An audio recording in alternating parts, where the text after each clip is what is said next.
Obrigado. E a partir dessa canção eu comecei a tocar em grupos melhores, porque eu comecei a me preocupar mais com a harmonia. Porque logo no início, principalmente o guitarrista, quando ele começa a tocar, ele quer solar, não importa. E é como uma pessoa que está com sono, quer deitar, mas não arrumou a cama, não sabe, vai deitar no chão, vai deitar num lugar desconfortável, vamos dizer assim. Então eu comecei a me preocupar com isso, com o conjunto do que eu escutava. Aí eu passei a ser diretor musical dos grupos onde eu tocava, porque eu queria tocar música exatamente certinha. Muitas vezes tinha uma sétima no acorde, o pessoal passava por cima disso. Então para mim foi um grande momento. Aos 16 anos, um cara chega na sede do grupo para mim em Itabuna e diz: "Você quer tocar num trio elétrico?" Poxa, eu disse: "Pô, nunca vi um trio elétrico em minha vida, nunca nem vi. Eu conheço o som através do Dodô e Osmar, entendeu? Tudo de discos, esse tipo de coisa." Aí ele disse: "Pois é, você vai pirar, quer tocar?" Eu disse: "Vamos nessa", porque eu já tocava frevo, mas tocava com guitarra de 6 cordas, que é a afinação totalmente diferente de guitarra baiana. Aí pronto, quando eu subi no trio, o Valdemar Sandes, né, que foi a pessoa que me recebeu lá, no trio Tapajós, do Orlando Campos, depois eu vou até falar um pouco sobre essa figura maravilhosa. E quando ele olhou e disse: "Você vai tocar frevo nessa guitarra grande?" Eu disse: "Sim." Aí comecei, eu toquei vários frevos pernambucanos, coisa e tal, e foi assim que eu entrei no trio elétrico. E do trio elétrico, eu toquei no carro número 3, como Orlando na época tinha o carro número 2, o 3, e o 1 que era o carro, número 1 era o carro que gravava os discos, vamos dizer assim. Quem tocasse ali ia para o estúdio, estava num grau maior. Então, rapidamente, por gostar daquele lugar, porque quando eu subi no trio pela primeira vez, eu tocava em baile, adorava, tocava para 400, 500 pessoas, aí subo no trio elétrico e vejo 40 mil pessoas pulando atrás, e disse: "Epa, é esse lugar que eu quero para minha música, aqui eu vou poder mostrar com mais clareza." Mas aí eu me bati com um grande problema. O trio elétrico era uma invenção baiana, mas que utilizava a música pernambucana e paraibana. Ou seja, a gente só tocava frevo e de vez em quando tocava um galope. E eu que vim com toda a bagagem de rock, de samba, de valsa, de clássico, de tudo, do baile. As primeiras semanas que eu toquei com o trio foi maravilhoso, tudo, mas aí começou a inquietação: poxa, eu quero tocar outro tipo de música, eu quero tocar outras coisas. Como eu estava num lugar muito legal, que é o trio elétrico Tapajós, porque o Orlando Campos, ele sempre foi um cara muito aberto.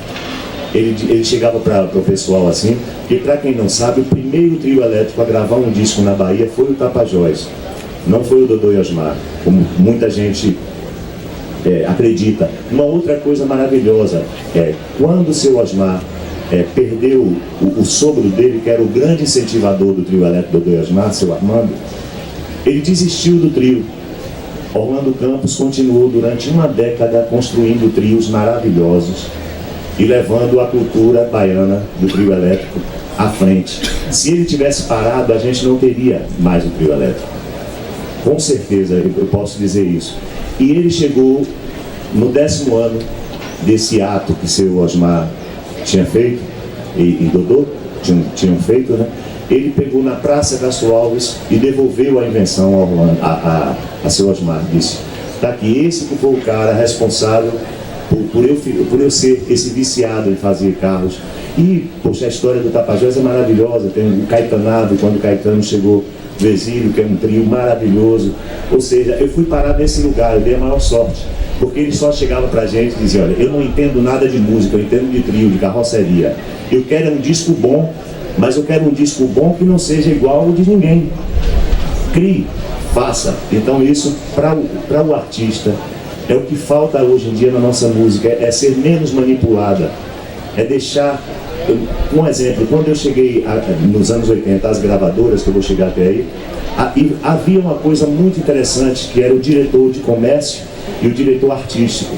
O diretor de comércio dizia: ele tem que vender muito, e o artístico dizia: mas com coisa boa, que venda o tempo todo, não existe música de verão aqui.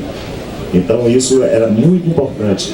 E no Tapajós eu tive essa liberdade de poder começar a mexer em algumas coisas no trio que eram imutáveis. Eu coloquei piano num disco do trio, eu coloquei bateria mesmo tocada, porque ela era tocada desmembrada, um tocava caixa, outro tocava bumbo, e assim eu fui fazendo algumas mudanças. Eu peguei um cara para tocar comigo que tocava jazz e toca jazz até hoje divinamente bem, Mo Brasil, a família toda Brasil são maravilhosos, mas Mo, então quando ele chegou para tocar comigo, eu já tinha uma linguagem como solista bem popular de guitarra baiana, mas ele tinha uma linguagem super sofisticada, então dava um equilíbrio maravilhoso. E eu comecei a fazer algumas pesquisas no trio, já que eu já vinha do baile. Para mim era normal tocar outros segmentos musicais, que não só o frevo e o galope. Aí eu pensei em fazer uma música. Orlando ligou, a história é até interessante. Orlando me ligou e disse: Luiz, nós vamos gravar, porque era tudo decidido, esse negócio de gravação, era muito rápido as coisas, eram decididas assim: ó, vai gravar um disco, tal tempo você tem para poder produzir e vamos nessa. Aí ele disse: você tem alguma música? Eu disse: tenho, claro. Não tinha nenhuma música, eu não ia perder a boquinha, né? Aí eu disse: tenho sim. Aí ele disse: então, olha, você tem lugar para colocar 2 canções no disco. O disco é o Ave Caetano, que foi gravado em 78 e lançado em 79. E nesse disco eu disse: poxa, eu gravei uma música que é um frevo, que se chama Tapa Frevo. Eu disse: agora esse outro espaço eu preciso fazer algo diferente. E indo de Itabuna, vindo de Itabuna para cá, para Salvador, para me encontrar com os músicos, eu disse: pô, eu tenho que fazer alguma música. Aí veio a ideia de fazer Alá Oxum. Olha que mistura louca. Misturar Oxum com Alá, porque o som ficava interessante. Moraes já namorava, Moraes Moreira já namorava com o Ijexá, que era muito maravilhoso. O Maia está ali, que é um grande baixista, um grande maestro. Beijo grande, irmão. Massa. Ele sabe muito bem o que eu estou dizendo. Tocou em discos belíssimos, como o Bazar Brasileiro, por exemplo, faz parte da nossa história. Então, como já existia esse flerte com o Ijexá, eu disse: poxa, eu vou misturar mais coisas. E aí nasceu Alá Oxum, que depois virou Oxum Malá, pelo menos o nome ficou mais agradável, mas continua não dizendo nada com nada. E a música é assim.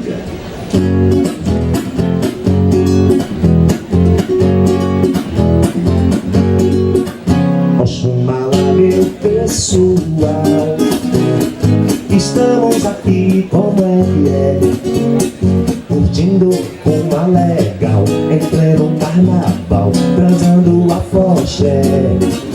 Oxum Malá, meu pessoal, estamos aqui como é que é, curtindo uma legal, em pleno carnaval, transando a foché.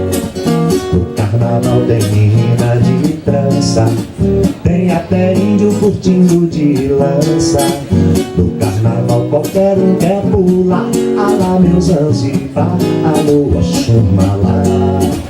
No carnaval qualquer um quer pular, alá meu Zanzibar, alô Oxum Malá.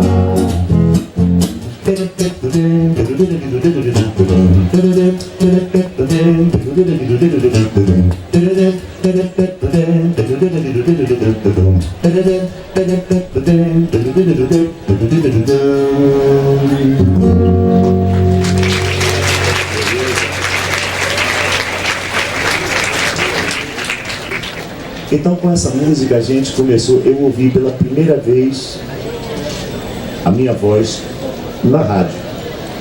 AM, mas ouvi. Foi bem interessante, bem legal mesmo, porque mostrou um início de uma transformação musical nos discos do Tapajós, que sempre vinha com solistas maravilhosos, como Renatinho, Lito, Melo, Moacir, Nanuta. Já tinha J. Morbeck, um dos melhores cantores que nós já tivemos em Trio Elétrico. E foi muito legal, porque deu vontade para a gente seguir em frente, fazendo algo diferente e modificando um pouco, para que a gente pudesse ganhar, já que tínhamos a invenção genuinamente baiana, que é o Trio Elétrico, a gente pudesse também ganhar um estilo de música que fosse criado por a gente. Então, logo depois, eu gravei uma outra canção, porque na minha casa eu sempre escutava tudo. Meu pai terminava de ouvir Poli, ele colocava para ouvir Elisete Cardoso, depois colocava para ouvir Pinduca, um monte de gente. E seu Luiz Gonzaga, com certeza, é um dos mais escutados lá em casa. E logo depois eu tive a honra e o privilégio de ser amigo dele, de gravar com ele, de receber conselhos que eu considero de ouro, ele e seu Osmar, que eu vou contar daqui a pouco. E foi muito interessante, porque nós precisamos fazer uma música diferente. Mas como já tinha essa coisa do galope, o Nordeste sempre teve muito forte, presente nas letras e nas composições daquele momento. Então eu fiz o quê? Peguei títulos de canções de Luiz Gonzaga e fiz uma música. Ou seja, eu não tive trabalho nenhum de escrever, porque todas as letras são títulos de canções dele. E a música ficou assim, ó. Mas eu sou o aço preto do afoxé. Qual é, posso ser asa branca pra quem quer. Qual é, eu tô vendo no copo e dou minha fé. Qual é, Paraíba pra homem ou mulher. Qual é, mas eu sou o aço preto do afoxé. Qual é, posso ser asa branca pra quem quer. Qual é, eu não vendo no copo nem dou minha fé. Qual é, Paraíba pra homem ou mulher. Qual é, axé pra Januário, ou lua pra Luiz, transando seus 120 baixos, fazendo forroxé, Jorge é feliz.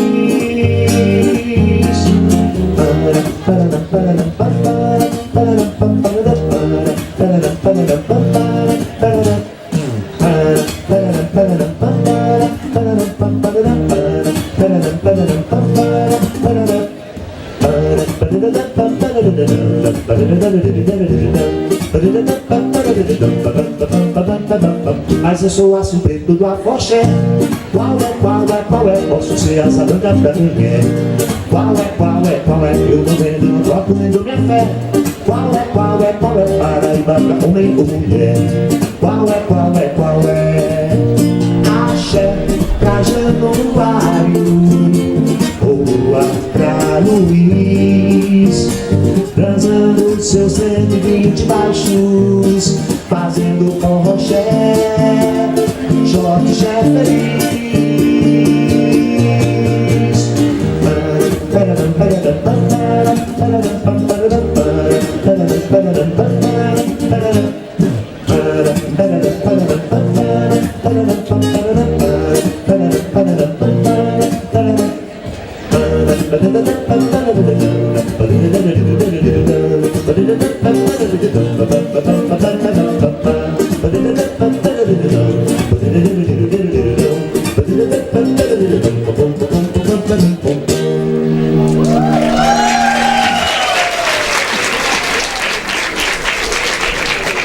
Obrigado. E depois dessa canção eu gravei o meu terceiro disco com essa música, está no disco Jubileu de Prata, comemorativo, claro, aos 25 anos do Trio Elétrico Tapajós. E logo depois nós gravamos um disco no qual esse eu pude ser muito mais experimentalista, posso dizer assim, porque é um disco que tem canções bem interessantes e estranhas, para não porque realmente foi um momento em que a gente já estava, eu já estava de saída praticamente do Trio Elétrico Tapajós, e fiz uma canção que se chama Acordes Verdes, que foi gravada por mim e pelo João Batera, que tem uma introdução mais ou menos assim que é o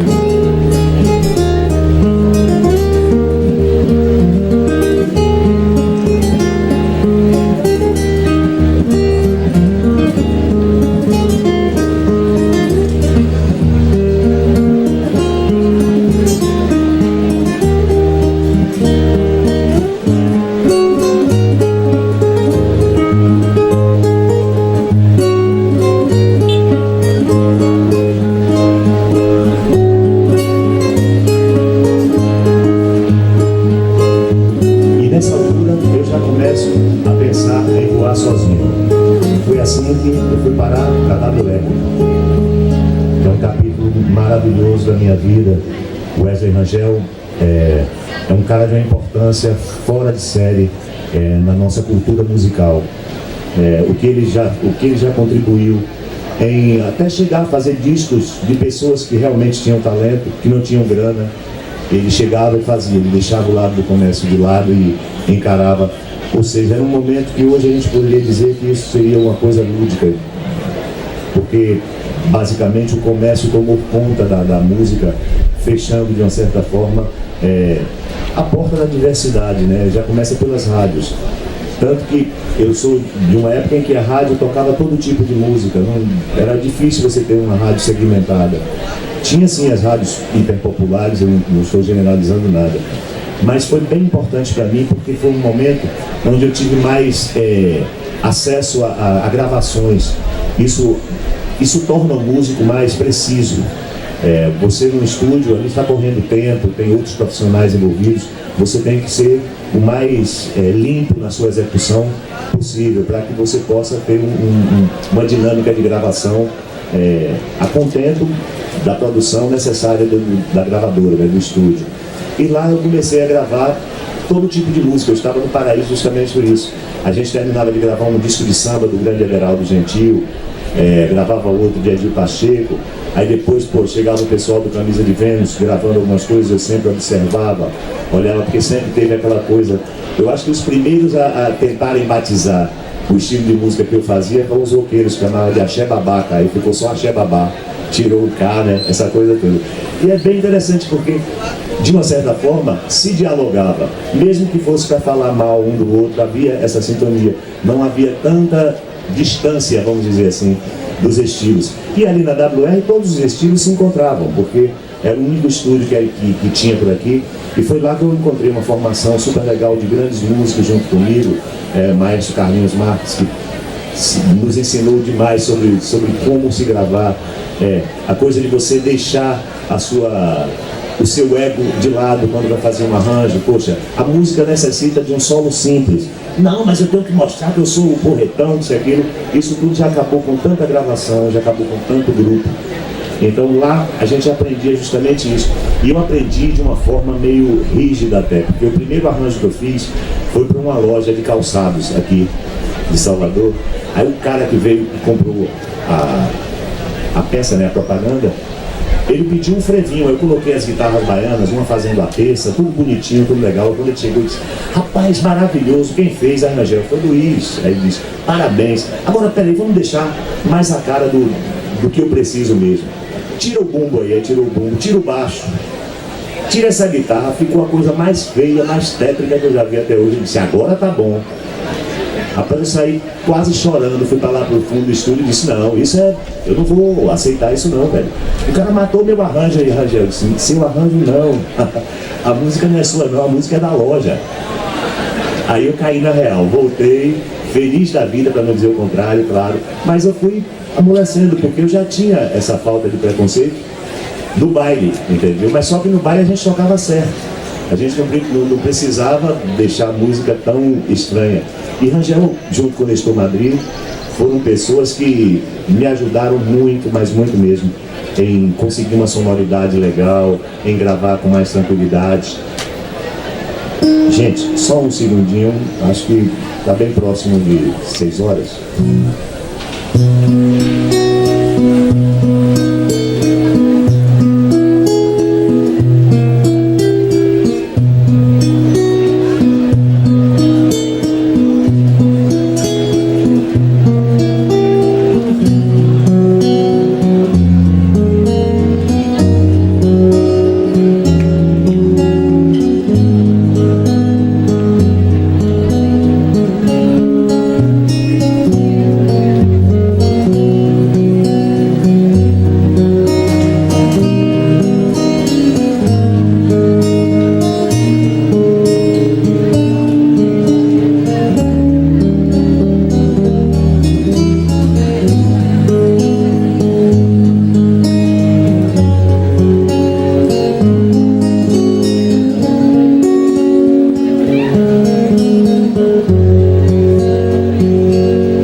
na WR eu comecei a me preocupar com uma coisa. Eu tinha que ter uma carreira. Eu não podia ficar mais atrelado nem a grupos, nem a um estúdio. Eu já tinha filhos e a grana que entrava era muito curta. Ou eu fazia alguma coisa, então eu comecei. Eu já tinha, da época de baile, me davam uns rompantes, eu peguei o violão umas 3 vezes e fui sem uma grana, sem nada, para o Rio de Janeiro tentar alguma coisa. E lá foram os primeiros nãos que eu escutei assim de gravadora, não. Aí vim para cá, determinado a fazer alguma coisa. E na WR, além de trabalhar lá, eu comecei a fazer alguns shows, Luiz Caldas e Acordes Verdes. Primeira coisa que eu fiz é o seguinte, eu precisava tocar na rádio. Mas a rádio da Bahia, de 10 músicas que a gente ouvia, 8 músicas eram americanas e 2 eram do Rio ou São Paulo. Mesmo sendo de um artista daqui, se ele não morasse lá, ele não era tocado. Era um preconceito mesmo, não sei, uma loucura, não sei como qualificar isso. Aí eu disse, poxa, eu preciso fazer uma música, então, que tem a ver. Aí gravei uma música americana com a versão em português. Gravei depois de tudo gravadinho, deixar claro que antigamente para gravar era mais complicado, eram fitas de rolo, tudo, não tinha Pro Tools, computadores que você pode simplesmente pegar e editar alguma coisa. Edita só isso, não, tem que gravar de novo, meu irmão. Se não rolou, novamente. E pronto. Eu, com minha pouca educação cultural, vamos dizer assim, principalmente sobre a língua portuguesa, eu gravei a música todinha cantando Mr. Robinson. Eu quero ouvir Mr. Robinson. Uma figura olhou pra mim e disse, olha, é uma mulher, Mrs. Robinson. Eu disse, pô, quer dizer que eu tô falando de uma mulher chamando de homem o tempo todo? Eu disse, pois é. Aí voltei, pedi a Rangel. Aí Rangel disse, não, grave de novo. Aí no momento em que o estúdio estava vago, eu peguei e gravei. Vou cantar só um trechinho pra vocês.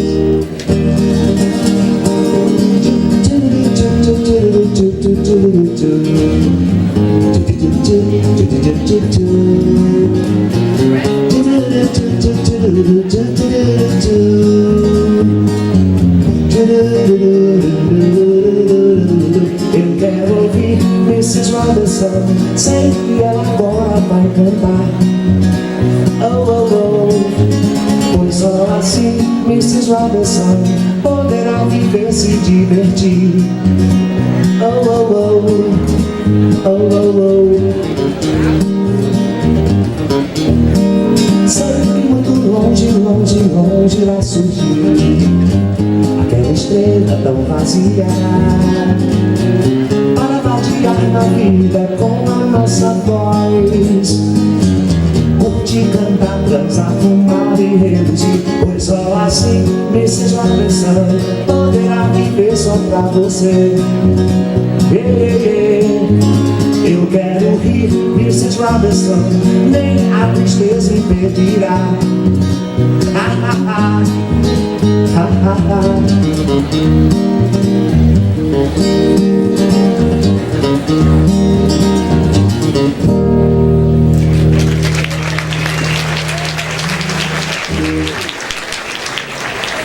Bem, logo depois que eu fiz essa versão e ela tocou na rádio, para mim foi um start. Eu disse, poxa, agora eu não posso parar, já que a gente conseguiu furar essa barreira.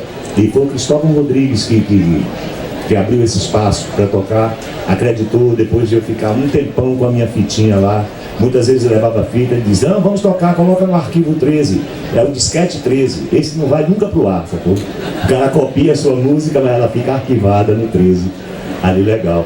Então desse dia em diante eu comecei a fazer algumas coisas, como produzir shows meus, só que tinha um detalhe, a gente não tinha em Salvador empresa de som, de luz, palco. Ou melhor, existia uma empresa de som e luz, mas só trabalhavam com artistas que vinham de fora. Era o seu, o próprio Caetano, o Gil, quando vinham aqui. E poxa, eu disse, pô, como é que eu vou conseguir? Sem um centavo para poder alugar equipamento, não fazer nada. Aí chamei um cara que Deus o tenha, um grande amigo, Petrus, tinha Petrus Som.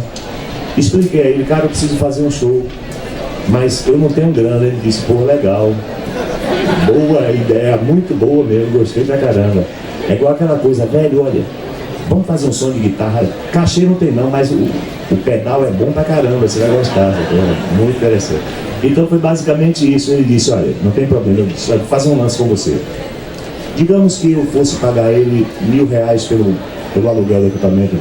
Se der tudo certo, eu te pago 1.500. Ele disse, olha, rapaz, você não tem como pagar nem 1.000, tá me prometendo 1.500, fique na sua, a gente vai fazer o show. Aí disse, preciso de iluminação também, à noite. Aí fui ao Teatro Castro Alves, que só tinha lá o Henrique Galato, um cara que me ajudou muito também. Ele disse, tudo bem, eu vou conseguir pelo menos 2 refletores pra gente colocar. Ou seja, pegamos algumas tábuas, fizemos um palanque no Circo Troca de Segredos, e foi assim que aconteceu o primeiro show. Eu e Cezinha, baterista, nós íamos pra rua colar aqueles cartazes lambi-lambi, porque era a única forma de divulgação que tinha. E o pior, ter que enfrentar cada cara malhado de noite, que sabe, chegar e dizer, olha, esse mulo aqui é meu. Aí fui fazendo amizade, eu e Cezinha brincando, ajudando eles a colarem os cartazes dele. Eles, bote um só seu aqui, pronto, já é alguma coisa. Então, essas pequenas ações que foram feitas, elas foram criando uma motivação para que a coisa não parasse. Aí pronto, eu me envolvi com os blocos também, que foi a primeira vez, eu fui pro bloco Traz os Montes. Houve uma troca, a banda Chiclete com Banana saiu, e eu assumi o lugar, e montei uma banda para poder tocar. Ali eu já estava com bem mais experiência, né, com o trio elétrico, com tudo isso, e foi muito interessante para mim, porque eu conseguia fazer várias coisas ao mesmo tempo. Eu fui gravando até chegar a fundar o Bloco Beijo. Quando eu fundo o Bloco Beijo, eu gravei uma música, eu fiz uma canção para eles, que foi essa aqui, ó.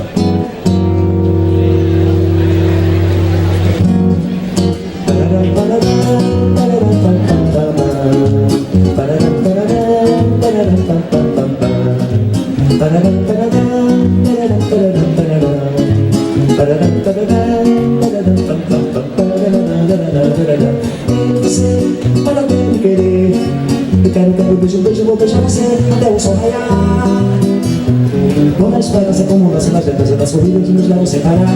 Quero beijo, quero te beijar. Ei, você, pode até me querer. Eu quero beijo, vou beijar você até o sol raiar. Quando a esperança como lança nas letras das corridas que nos levam sem parar. Quero beijo, quero te beijar. Acordes verdes levam o povo atrás do trio. Essa dança lance, e o beijo a mais de 1000. Acordes verdes levam o povo atrás do trio. Essa dança lance, e o beijo a mais de 1000. Acordes verdes levam o povo atrás do trio. Essa dança lance, e o beijo a mais de 1000. Acordes verdes levam o povo atrás do trio. Essa dança lance, e o beijo a mais de 1000.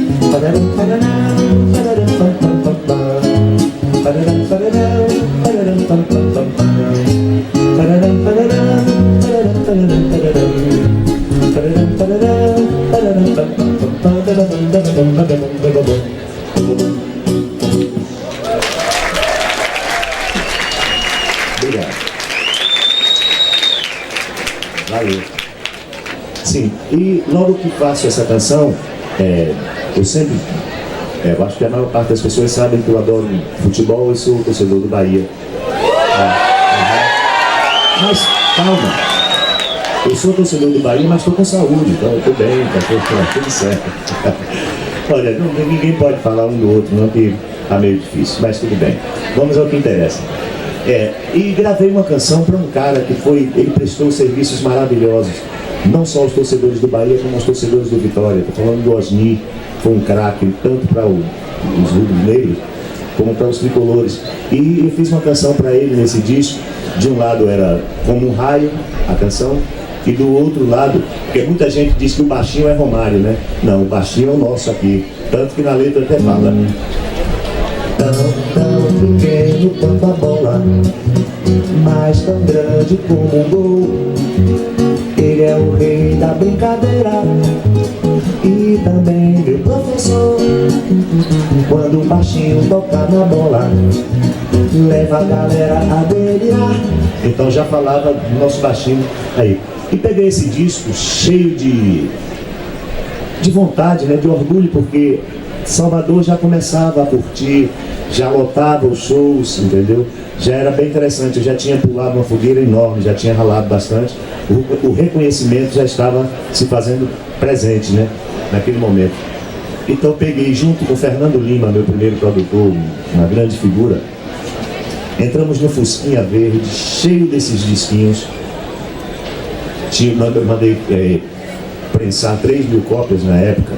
Colocamos bastante discos no Fusca. Eles vamos agora atrás de uma gravadora. Maravilhoso. Chegamos lá, o mesmo não que eu tinha recebido antes. Não. Mas só que dessa vez com um agravante. Alguns diretores e presidentes de gravadoras que eu procurei olharam para mim e disseram: não, mais um baiano aqui, não. Isso feriu. Doeu mais do que dizer só o não. Eu voltei determinado, eu coloquei na minha cabeça: eu vou fazer sucesso aqui e esses caras vão vir me buscar, vão vir aqui em Salvador. Aí eu intensifiquei, o que eu já fazia eu ralava muito mais e foi dando certo. Gravei, e nesses shows que eu fazia, eu sempre apresentava uma canção nova e dizia: olha, o disco está saindo, e nada de gravar, né? O disco está saindo. Passei um bom tempo prometendo esse disco, mas que não via. Mas as canções eram testadas, eu tocava nos shows que eu fazia com Acordes Verdes no circo. Então as pessoas já conheciam, antes do disco chegar. Magia já era um sucesso, No Why, Pinta Jamaicana. A única canção que ainda não existia era justamente a canção que deu o start que eu precisava para a minha carreira, e a música da Bahia também, o próprio carnaval e vários setores que se beneficiaram com isso. Mas foi bem interessante, porque é o disco Magia que me catapulta a estrela da música brasileira, vamos dizer assim. E por que não mundial, já que Tieta me levou a mais de 60 países. Em 89 eu toquei no Festival de Montreux com Axé, poxa, no mesmo festival junto com Miles Davis, Wayne Shorter, B.B. King, Bob Dylan, só gente boa, e a Axé Music estava lá. Ou seja, a Axé Music ela nasce nesse momento de braço dado com a boa música brasileira. Afinal de contas, um dos primeiros programas que eu fiz de Axé Music foi Chico e Caetano, junto com Maria Bethânia e Rita Lee. Caetano foi o cara que me apresentou para o Brasil. Ou seja, durante esse tempo que eu passei gravando, Guilherme Arantes gravou comigo, Lulu Santos, Seu Luiz Gonzaga, Moraes Moreira. Ou seja, a gente zelava por uma boa música. A música nossa, mesmo sendo direcionada ao carnaval, ela também respirava, entendeu? Com outros segmentos. Só sei que quando Magia começa a estourar as músicas, eu gravo o disco na WR. Roberto Santana, que é o produtor responsável pela Nova República, que é o selo que me leva para a Poligram, porque eu tinha gravado o disco antes com produção de Rangel e Nestor Madri, e junto com o grupo Acordes Verdes. E ficou um disco super legal, porque as pessoas já curtiam, né, como eu disse, algumas canções, como essa aqui. Magia, mente de marfim, pele de cetim, pelos dourados ao sol, sinto que sou um maior, pronto para me explodir. Vida, porque tu és assim, se afasta sempre de mim, como um peixe no mar a nadar, como um peixe no mar a nadar. Com os seus olhos de lince, serpente de emoção, ilusão, enfeitiça o meu coração. Há uma estrela no mar, não se deve dizer não. Tempo, segue logo meu pranto, acorde de novo meu canto. Faça de mim uma estrela brilhar, faça de mim uma estrela brilhar. Faça de mim uma estrela brilhar.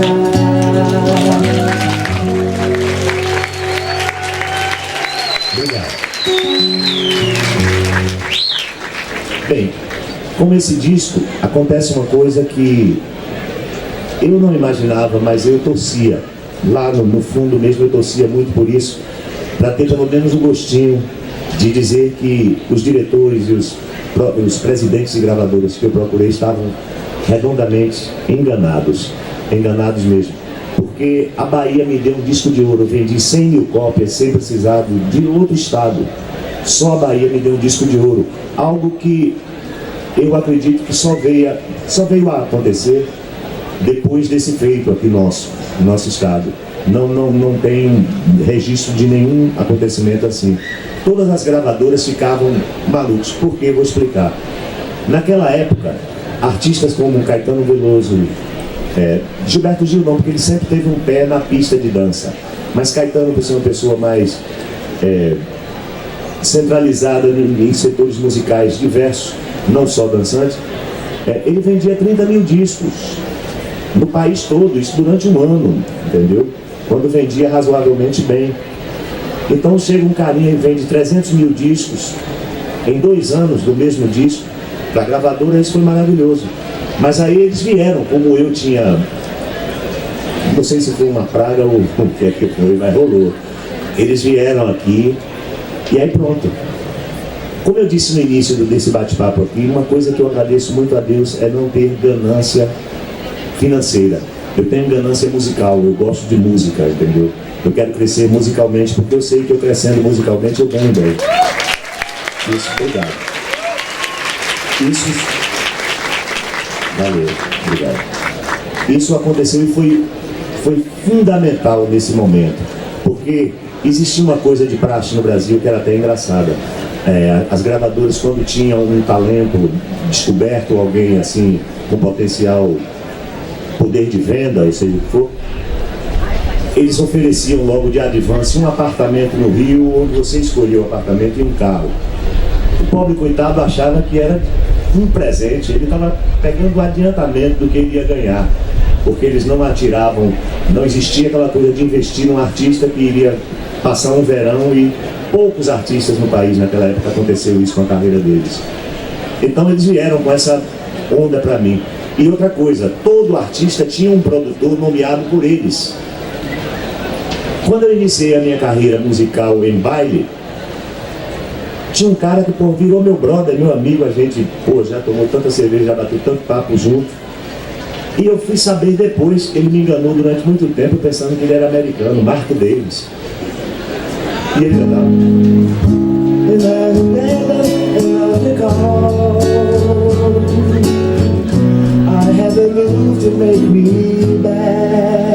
E eu ficava, Fábio Júnior.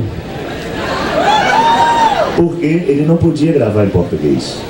Porque os artistas brasileiros tinham que se passar por americanos para poder vender discos, serem aceitos nas gravadoras. Então eu me sinto orgulhoso duplamente, porque eu consegui quebrar vários paradigmas e vários preconceitos que eles tinham. Quando eles chegaram me oferecendo carro, isso e aquilo, eu disse, olha, eu não quero nada, não quero um centavo, eu só quero uma cláusula no meu contrato. Quanto vocês gastam para fazer um disco por ano?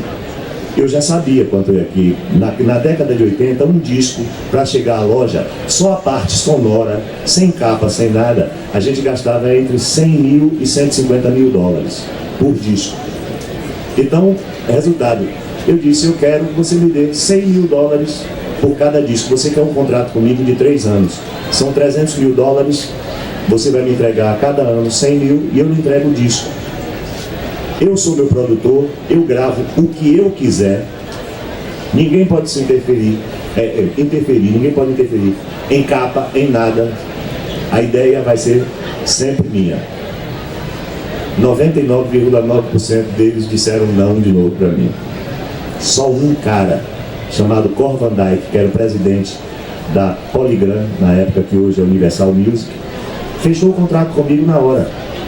Pegou um disco que já era sucesso, vendeu muito mais quando foi lançado, porque Magia, eu acho que é o único disco na história que tem 2 lançamentos vitoriosos. O primeiro, um lançamento regional pelo selo Nova República, no qual vende 100 mil cópias, e depois pelo selo da Polygram, onde vendeu muito. Quando a gravadora dizia para você que você vendeu 300 mil discos, pode colocar 600 mil. Porque tinha uma coisa que era interessante de prática que eles faziam com a gente, que era o seguinte: o diretor de vendas nos chamava na sala dele com uma champanhe, um vinho. Rapaz, Essa semana pediram 100 mil discos seu, um estado tal aí. Vamos comemorar. Então você feliz da vida, comemorava. 15 dias depois ele lhe chamava de novo e dizia, olha, é o seguinte, o pessoal devolveu 70 mil discos. Na realidade você vendeu 30. Mas ninguém nunca viu os 70 mil que foram devolvidos, entendeu? Por que é que Lobão e vários outros artistas ficaram um tempo brigando para que numerassem os discos? Para que a gente pudesse ter um controle maior e as gravadoras pudessem ser mais honestas. Ou seja, tudo isso virou depois a pirataria que acabou com a vida deles. Que é um caso, que é um tópico que depois a gente vai falar um pouco sobre isso. Eu só sei que ele chegou e aceitou. Nós lançamos o disco. O segundo disco, um monte de gente na gravadora tem que ter outra nega do cabelo duro. Porque foi sucesso. De jeito nenhum. Eu vim com uma música totalmente diferente, o ritmo, a forma de...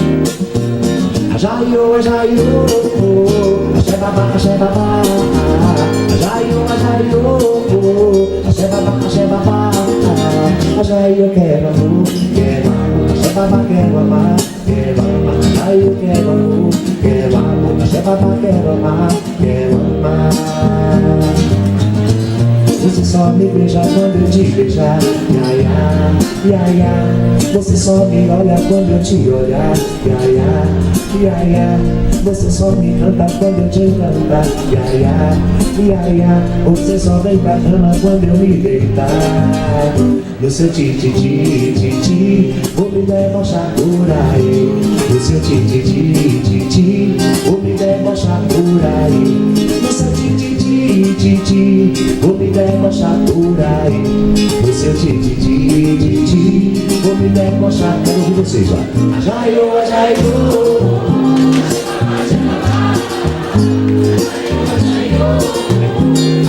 Axé babá, mais uma vez. Ajaio, ajaio, ajaio. Axé babá, axé babá.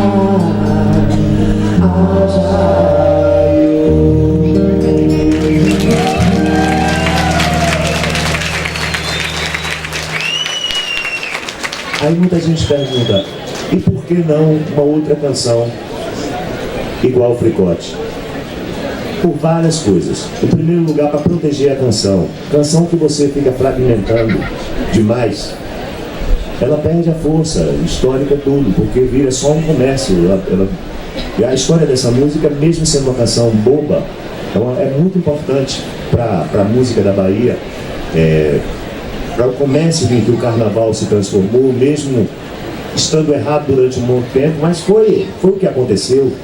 Está mudando, a gente viu, a gente sentiu já nesse carnaval algumas mudanças, entendeu? Eu mesmo, do meu lado, eu vi significativa até para a minha criação mesmo, a Axé Music, porque quando eu lanço a música Fricote, que eu canto pela primeira vez no Chacrinha, muita gente pensa que Chacrinha é só um comunicador, mas ele é comunicador e profeta. Por que profeta? Porque quando eu termino de cantar a música Fricote pela primeira vez, ele chegou para o filho dele, Leleco, que era o produtor, e disse: chama o baiano lá no camarim, rápido, rápido. Aí eu fui, né, feliz da vida, para conhecer o velho guerreiro pessoalmente, porque na hora que estava cantando é uma confusão, e joga bacalhau para lá, farinha para cá, não dava para você ver nada. Era bem divertido, mas tudo bem. Aí eu entrei, né, olhei assim, emocionado, ele olhou para mim e disse: baiano, você acaba de reinventar a alegria do carnaval da Bahia. Se prepare para um monte de seguidores que virão atrás de você. Então ele estava profetizando, porque logo depois do sucesso dos meus discos, as gravadoras abriram os olhos para cá e cada uma queria ter um representante desse movimento. Daí que foi o surgimento dos outros artistas que apareceram, porque há também uma grande confusão do que é uma coisa e o que é outra coisa, não é, não, Miguel? Como a gente estava falando nesse instante. Que é interessante, que é o quê? Pré-axé e o pró-axé, que é o Axé Music. Por que pré-axé? Porque ainda a gente viajava no estilo de música que não era baiano, que é o estilo de música paraibano, que é o galope. Entendeu? Então a gente não tinha ainda essa coisa. Então quando esse disco aparece, ele de uma vez, ele sacramenta como um gênero musical a Axé Music. Apesar de ainda nesse momento eu está pouco me lixando para o nome que dava, porque o nome que deu, como eu até disse aqui, os roqueiros primeiro disseram que era Axé Babaca, depois Axé Babá, e até virar Axé Music, mas sempre com uma forma pejorativa. Eu não vou perder tempo com isso, a estrada é longa. Se eu paro para perceber ou ficar me preocupando com esse tipo de coisa, eu vou perder uma légua, pelo menos, de caminhada. Então, o que é que eu fiz? Eu segui em frente e o nome foi batizado de uma forma que caiu como uma luva, porque o mundo conhece Axé Music. Teve um tempo aqui atrás que Ivete foi a maior vendedora de DVDs do planeta. Não estou falando do Brasil, entendeu? Então, ou seja, a gente tem que ter orgulho também da nossa música. Existe sim muita coisa ruim na Axé Music, como tem no rock, como tem no samba. Claro que a Axé Music tem mais coisa ruim porque é um movimento vencedor financeiramente. Como agora está em declínio comercial, uma coisa é uma coisa, outra coisa é outra coisa. Entendeu? Um gênero não passa por crise nunca. Samba não sente crise. Bolero não tem crise. O que tem crise é o artista. Alguns artistas não souberam gerir sua carreira. Ficaram criando coisas à parte da arte. E coisas que não iriam sustentar, entendeu? A carreira deles. E aí acabaram dizendo esse tipo de coisa e levando essa falsa sensação. Mas, ao meu ver, eu faço uma analogia até meio brincando, eu vejo nesse momento a Axé Music como um cachorro molhado, cheio de pulga, que está se sacudindo, está caindo um monte de coisa, pode ter certeza. Ele vai seguir mais leve, podem ter certeza disso, mais leve e fazendo canções, porque para quem não sabe, isso aqui também é Axé Music, está no disco e é o nome do segundo disco que eu fiz.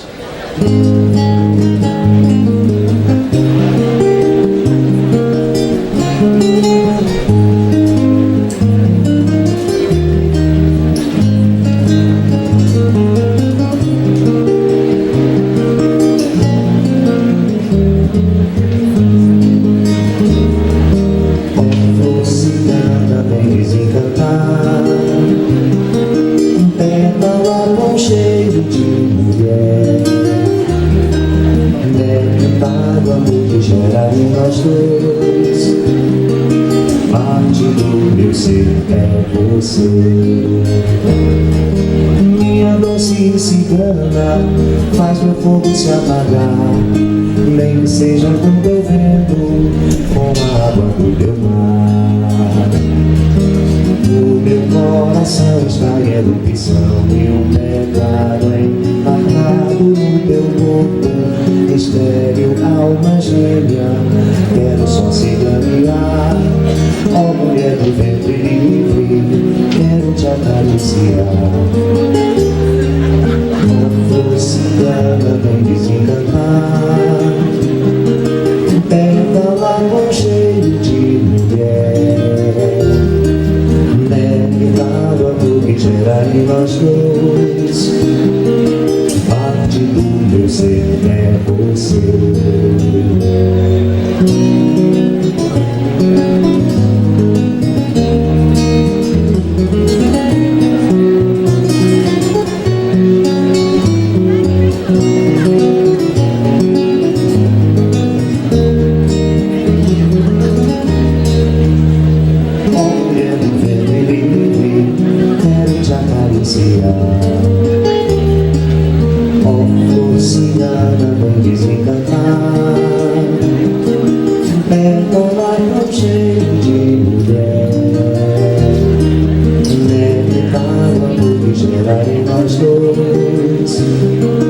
Parte do meu ser é você.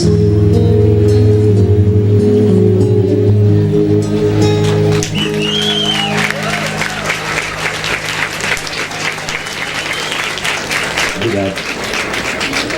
Então, quando chegou a época de renovar o meu contrato com a Universal Music, que era a Polygram, fizemos uma grande festa, não teve nenhum problema para renovar, porque eu tinha total autonomia, como tenho até hoje da minha carreira, do que eu gravo. Eu não gravo uma canção que eu não goste, porque ela vai me perseguir para o resto da vida. Eu adoro todas as canções que eu canto, para mim não é um peso cantá-las, de forma nenhuma. Então eu acho que o artista, quando se preocupa com isso, ele só tem a lucrar com a história dele e com o trabalho. Por isso que eu dou até risada quando eu estou falando da minha profissão. Quando eu vejo alguns colegas dizerem, poxa, eu estou de férias. Pelo amor de Deus, férias? Então vou fazer um som. É a melhor coisa. Entendeu? Música sempre foi, para mim, a coisa mais importante. E me deu uma curiosidade, eu chamei Cor Van Dyke, o presidente da companhia, ele é sul-africano. Porque a presidência master, vamos dizer assim, da gravadora, ela fazia uma coisa. Ela fazia rodízio de presidentes pelo planeta. Por exemplo, a gravadora Polygram de Londres tem um presidente que o estilo de trabalho dele é gastar grana e divulgar bastante os seus cantores. Já o que está na França, o presidente da França, ele economiza, então ele gera caixa. Então ela ficava colocando, tem muita grana aqui, coloca esse cara para gastar, esse aqui para poupar. Então eu dei sorte de pegar esse cara que sempre investiu, mas investiu em talentos, em quem tinha algo a mais para mostrar, não só um disco. E perguntei, vem cá, todo mundo caiu fora quando eu disse que queria a grana na minha mão, porque geralmente eles iam querer mudar meu visual, mudar o meu nome com Luiz Caldas, e acho que ele não ia vender muito para eles, talvez até um nome africano ou americano. Então, ou seja, eles não tiveram isso comigo. Ele olhou para minha cara e disse, sabe por que eu aceitei? Porque eu não sou brasileiro. Eu fiquei com a pulga atrás da orelha e disse, olha, o brasileiro, ao meu ver, ele pensa muito direcionado, é muito curto, vamos dizer assim, o pensamento, ele não pensa à frente. Eu vi que você trouxe para mim um trabalho que foi gerado por você, um visual que foi você que escolheu usá-lo, e tudo isso já deu certo, porque você chegou aqui premiado, você chegou aqui com um disco de ouro, você não era, para mim você já era lucro. E outra coisa também, vocês brasileiros não têm o costume de ler as letrinhas pequenininhas. Tem umas letrinhas miudinhas no seu contrato que se eu não gostasse de alguma coisa, eu lhe demitia. Pronto. Então ele já estava, ele sabia o que ele queria. Então para mim foi muito importante encontrar esse cara e o Roberto Santana, que foi o cara que brigou pela música que eu fazia, entendeu? De chegar num lugar e dizer, não, a música que a gente vai trabalhar é essa, apesar da gravadora querer fazer outro tipo de coisa. E aí sim, eu marco de uma certa forma a música popular brasileira com uma imagem forte, com uma música forte, sendo criador de um gênero. Aí chega um momento em que eu preciso me retirar de tudo isso para repensar minha carreira, porque senão eu ia ficar preso, totalmente preso a Axé Music, e preso a um exemplo, como eu chegar no aeroporto mesmo, quantas vezes aconteceu de uma pessoa dizer, olha, aquele ali é Luiz Caldas, eu olhar para o pé e dizer, não é ele não, tá calçado, e segue. Então, ou seja, o personagem ficou muito mais forte que até a minha própria história, que até o meu próprio nome. Então eu precisei desconstruir tudo aquilo. Cabelo cortei, cresceu de novo, ele é teimoso, não tem problema, graças a Deus. Não teve, mas mudei porque o tempo muda. Eu não sou só isso, eu não sou só Axé Music. Eu gosto de música num todo. Então eu precisava fazer algo diferente. Aí surge um grande parceiro na minha vida nesse momento. Eu estou falando aí quando entra anos 2000. César Razek, é o cara que está aqui, que eu queria que vocês aplaudissem. Um grande parceiro, doutorando em letras também, meu biógrafo de Jorge Maltner. É um grande pensador, uma cabeça privilegiada, e eu mais privilegiado ainda de tê-lo como amigo e como, digo até como sócio em muitas canções muito interessantes. Então, conversando com César, com Razek, a gente disse, poxa, ele disse, olha Luiz, você tem que pensar na sua carreira como um todo. Você não pode pensar num ano, vamos pensar em 2016. Não, você tem que pensar em Luiz Caldas, tanto que eu, ultimamente, um dos nossos projetos, além de gravar um disco mensal, que eu vou falar daqui a pouco, é justamente, não que eu vá parar de tocar em trio elétrico, mas diminuir minhas apresentações em trio elétrico e aumentar minhas apresentações em teatro. Porque no teatro eu posso tocar um violão clássico, eu posso tocar um choro, e por que não? Posso tocar uma Axé Music também. Entendeu? Então é tudo uma questão de onde você direciona. Eu acho que o trio elétrico foi muito importante para mim naquele momento lá atrás, para poder iniciar e dar um up. Mas pô, eu estou com 52 anos, eu não quero fazer 82 anos tocando guitarra em cima do trio elétrico, certo? Eu prefiro estar sentado no teatro e poder tocar vários segmentos musicais. E conversando com ele, ele disse, olha, você deve fazer alguns discos, porque eu já trabalhava com a internet. Quando eu saí de gravador e de televisão e tudo isso, eu fui para esse universo, que era um universo ainda que não tinha toda essa força que tem hoje com as redes sociais. Poxa, eu estou mais do que feliz. Hoje eu posto, eu publico alguma coisa avisando que meu disco já está no ar. Em um dia já tem 300 mil pessoas acessando, entendeu? Curtindo. Então eu consegui um lugar onde posso escoar todo esse trabalho que eu venho fazendo. E ele chegou para mim e disse, poxa, pensa, eu disse, por que não fazer um disco, um álbum triplo? Aí ele disse, George Harrison já fez isso quando saiu dos Beatles, que ele não tinha como colocar todas as canções dele lá, porque já tinha dois grandes crânios, como Lennon e McCartney, que escreviam a maior parte das canções. E ele fez esse álbum. Aí a gente começando, disse, vamos fazer 5 álbuns então. A gente escolhe. Eu disse, poxa, eu toco quase todos os instrumentos, eu sei tocar. Quase todos os estilos de música eu já toquei no baile. Até música indiana, música japonesa, tudo. Então, por que é que eu não posso usar essa experiência que eu tenho nesse projeto? Aí, lendo uma entrevista, até que ele me deu um toque, olha, lê um negócio que Djavan falou. Aí eu fui ler, Djavan disse, não, eu trabalho como qualquer pessoa normal. Eu acordo cedo, vou para a biblioteca, pego fragmentos de poesias que eu tenho, pedacinhos de melodia, anotações de harmonia, e vou transpirando em cima daquilo ali, até a inspiração vir junto, ou seja, vou ralando mesmo. Aí eu pensei, poxa, eu sei escrever, não música, que eu não leio partitura, mas eu sei escrever um pouco de poesia, tenho no meu lado um mestre em letras, sou amigo de milhões de artistas maravilhosos, que todos gostam do meu trabalho, gostam de mim, têm um grande respeito por mim. Eu disse, poxa, conheço a harmonia por tocar música clássica, bossa nova, jazz, e conheço solo porque sou solista também, então eu tenho uma faca e o queijo na mão para poder gravar e poder fazer esse trabalho. Eu disse, por que não 10 discos? Aí nasceu o projeto de 130 canções inéditas. Em 10 discos nós compomos. Aí fizemos discos variados, saímos imaginando algumas coisas. Chegou até em um disco que nós fazemos uma homenagem aos povos indígenas, porque eu acho uma grande bobeira a gente continuar ensinando às crianças que Pedro Álvares Cabral descobriu o Brasil. Como é que você descobre um lugar que já tem gente? É meio complicado.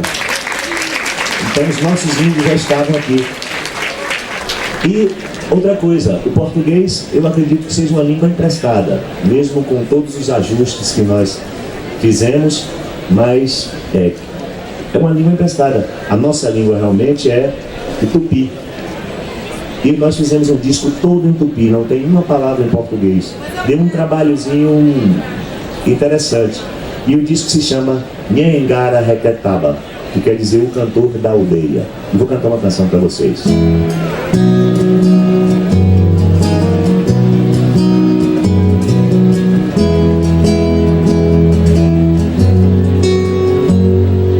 Nhenengara Requetaba, Ibunama Papiri, Uyenga, Ukomera Suba, Suitibisa Upejira, Suiabapiriconha, Suipitanga, Upeco, Suiparanapiripaca, Ipongenga, Mairare, Uyenga, Upabepé, Maranam, Borebi, Upeco, Catuarana, Catiba, Apisara, Malpenga, Nhenengara Requetaba, Nhenengara Requetaba, Iunama Papiri, Uyenga, Uipome Azuba, Suitibisa Upejira, Suiabapiriconha, Suipitanga, Upeco,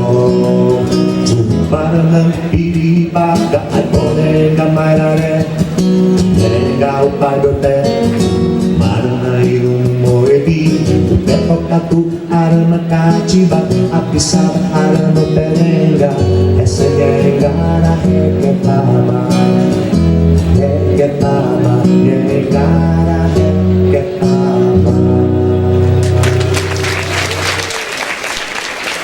Obrigado. Então o projeto foi ficando grande demais para que eu e ele, só a gente, tocasse adiante. Aí eu dei um estalo e disse, poxa, eu vou começar a chamar meus colegas que gravam segmentos diferentes e vou cutucar para ver se fazem música comigo. A primeira foi Sandra de Sá. Eu disse, Sandra, vamos fazer uma música? Pô, maluco, você sabe que eu sou intérprete, não faço música. Eu disse, mas você não fazia, né? Para dizer que você não tem lá um poeminha, alguma coisa guardada na gaveta. Isso aí eu estou um bocado. Eu disse, mande para mim. Aí disse, mas está tudo só os pedaços. Eu disse, melhor ainda, porque a parceria nasce assim. E ela mandou, e nós fizemos 3 canções. Ela gostou e segue compondo. Então foi maravilhoso isso. Nós fizemos, e logo depois eu chamei Zé Cabaleiro, que fez comigo a Bossa Nova, Chico César, veio o Seu Jorge, que compôs 3 canções comigo com Razek, Saulo. Aí eu fui chamando os amigos, entendeu? Pessoas que não teriam oportunidade de fazer canções desse tipo por conta da sua carreira. Aí depois veio os mais, que eu digo, conceituados de intelectualidade, como Capinã. Nós temos 3 canções juntos. Gilberto Gil, que a gente está compondo agora. Então, ou seja, o projeto cresceu, já tem 8 milhões de downloads na internet. E eu não parei mais. De 2010 para cá, basicamente, a gente está lançando um disco por mês, só com canções inéditas. Até dezembro agora nós estaremos com 490 canções inéditas em 45 discos. E é muito legal poder fazer isso, porque eu estudo em casa, eu vou chamando os músicos, porque é tudo de graça. Todas as pessoas envolvidas nesse projeto não ganham um centavo. Inclusive a gente paga para poder fazer música e colocar música melhor no mundo. Eu acredito que essa seja uma das formas que a gente encontra, que eu encontro junto com meus parceiros, de devolver um pouco que a música já me deu. Porque graças a Deus eu vivo muito bem financeiramente, eu ganho muito legal com a minha criação. Dá para poder me pagar para gravar o que eu realmente estou a fim de fazer nesse momento. Então esse período é que eu chamo de realmente, essa inflexão serviu para que eu pudesse repensar a minha carreira sem precisar pagar nada que fiz antes. E vou cantar agora só um pedacinho de algumas canções que tem nesse projeto. Tem um disco de música rural que para muita gente as pessoas chamariam de música sertaneja, mas eu acho que alguns segmentos musicais brasileiros sofreram alguns, como é que eu poderia dizer, para não usar uma palavra muito pesada, é como uma pessoa que se apodera de algo que não lhe pertence. O forró, por exemplo, o que nós escutamos hoje, com todo o respeito que eu tenho a Aviões do Forró, Calcinha Preta, mas não é forró. Forró é Luiz Gonzaga, é Jackson do Pandeiro, certo? É trio nordestino. O que eles fazem é uma mistura de lambada que é super legal para dançar, não há mal nenhum nisso. Mas não há necessidade de você sair pegando alguns estilos e deturpando, porque é como você pegar um chorinho, não sou contra você pegar um chorinho e colocar uma guitarra elétrica. Mas você tem que dizer que isso é só uma participação da guitarra elétrica, porque o chorinho não é feito com isso. Então a gente, é uma forma de se preservar a nossa cultura de uma forma muito legal. Então a gente pode ver que em vários segmentos musicais aconteceu isso, no sertanejo também. Muita gente pega canções que poderiam ser românticas, normais, como o Zé Augusto grava tudo, e foi para o universo de música sertaneja. E não é. É a mesma coisa para mim, música sertaneja hoje. E nós fizemos um disco, para não chamar um disco de música sertaneja, a gente chama de música rural. Uma canção minha e dele, Basta Dizer Sim.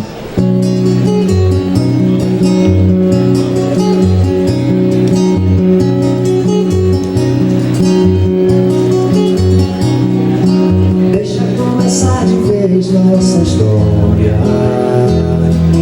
Não é hora de se preocupar com o fim. Você vai ver que uma coisa leva a outra. Pra aceitar só basta você dizer sim. Vamos fazer uma casa na montanha, perto de uma corredeira com jardim, onde pra qualquer lugar é quem te chama. Sei que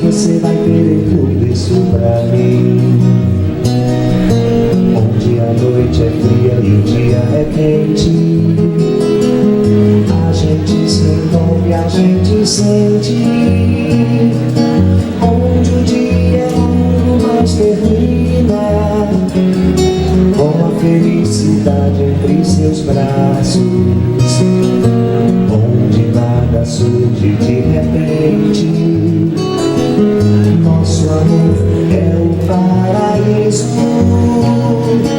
Tudo nos une desde o princípio. Uma flor que brota cada vez mais. Agora é para sempre um rio que corre entre as pedras. Vou ficar olhando sua terra quando vira, deixando a natureza se mostrar. Os frutos vão nascer lá na campina, pássaros em voo vão cantar. Tudo dentro de um beijo na noite, um sorriso e um abraço ao levantar.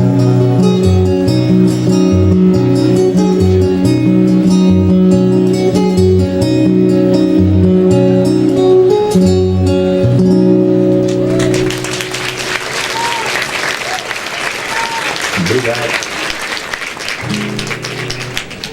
Pois é, então eu consegui, de uma certa forma, graças a Deus e graças à persistência e principalmente ao carinho das pessoas que passaram a me enxergar com outros olhos, porque a gente sabe que hoje com esse mundo totalmente corrido, como eu disse no início aqui, na época em que eu iniciei meu contato com música, não existia música para criança, música para adulto, era tudo uma coisa só. Então eu vejo música também dessa forma. Se a gente pudesse ter como aliados os meios de comunicação, a gente poderia sonhar com novos movimentos, entendeu? Artísticos nascendo de forma honesta e sendo mostrado da forma mais honesta possível. Eu encontrei o meu caminho através da internet, através do meu site, que é www.luiscaldas.com.br. Não sei até quando continuarei, enquanto tiver inspiração e motivos musicais. Eu acho que não vou parar por agora não. Acho que depois de 2016, já penso com Razek em lançar um disco por mês, mas pegando a parte do Oriente do planeta, música indiana, música japonesa, música chinesa, coreana e por aí vai. Vamos viajar através da música. Agradeço a vocês de coração. A João Carlos Salles, obrigado, nosso reitor. Obrigado mesmo por essa oportunidade. Paulo Miguel, meu amigão, nosso vice-reitor aqui. Gente, um beijo no coração de vocês. Espero que esse papo tenha ajudado vocês de alguma forma. Obrigado mesmo. Claro que sim. Pois é. O mundo começou a me conhecer por causa dessa música.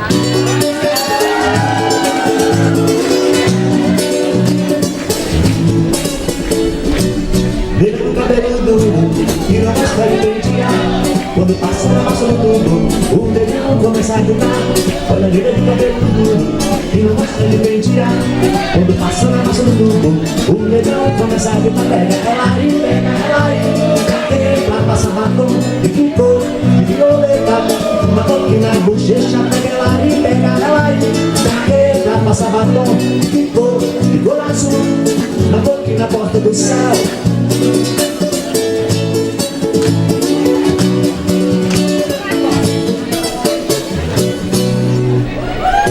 Se você soubesse o valor que preto tem, eu tomava banho de peixe e virava preto também. É isso aí, viva todas as cores, mas sem frescura nenhuma. É isso aí. E viva a boa música sempre. Garanto a vocês que milhares e milhares de negros hoje têm emprego no meio da música por causa de Nega do Cabelo Duro. Beijo no coração de vocês, fiquem com Deus.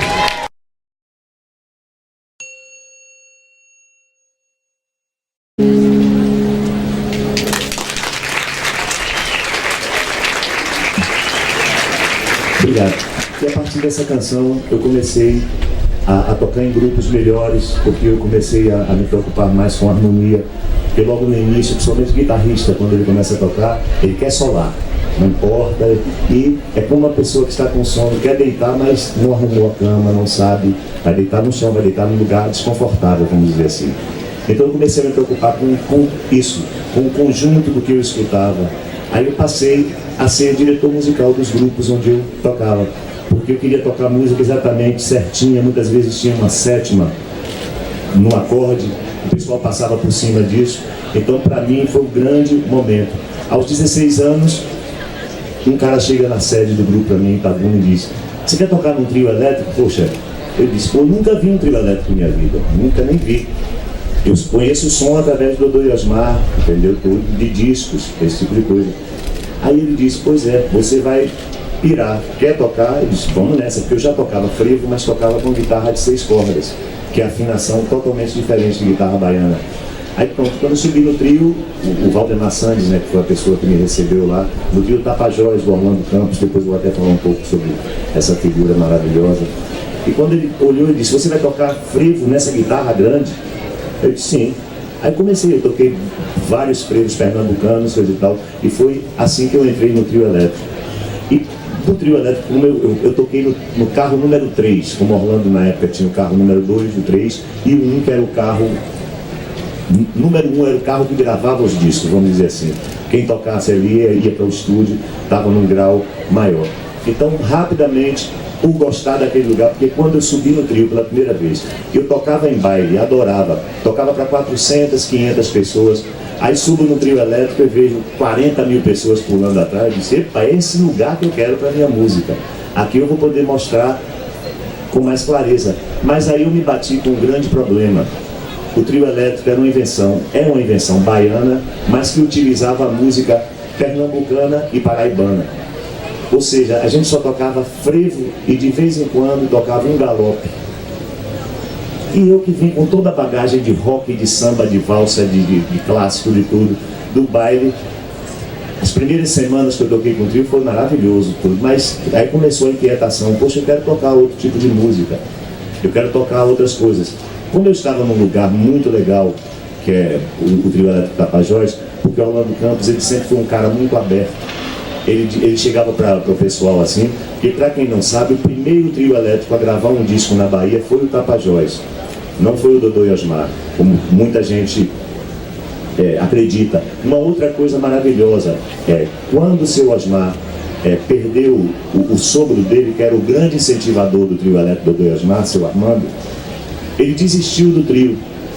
Orlando Campos continuou durante uma década construindo trios maravilhosos e levando a cultura baiana do trio elétrico à frente. Se ele tivesse parado, a gente não teria mais o trio elétrico.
Toda Brasil são maravilhosos, mas Mo, então quando ele chegou para tocar comigo, eu já tinha uma linguagem como solista bem popular de guitarra baiana, mas ele tinha uma linguagem super sofisticada, então dava um equilíbrio maravilhoso.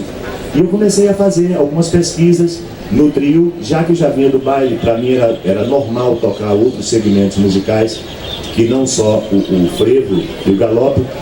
Aí eu pensei em fazer uma música. Orlando ligou, a história é até interessante. Orlando me ligou e disse: Luiz, nós vamos gravar, porque era tudo decidido, esse negócio de gravação, era muito rápido as coisas, eram decididas assim: ó, vai gravar um disco, tal tempo você tem para poder produzir e vamos nessa.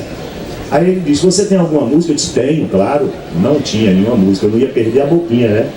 Aí eu disse: tenho sim. Aí ele disse: então, olha, você tem lugar para colocar 2 canções no disco. O disco é o Ave Caetano, que foi gravado em 78 e lançado em 79.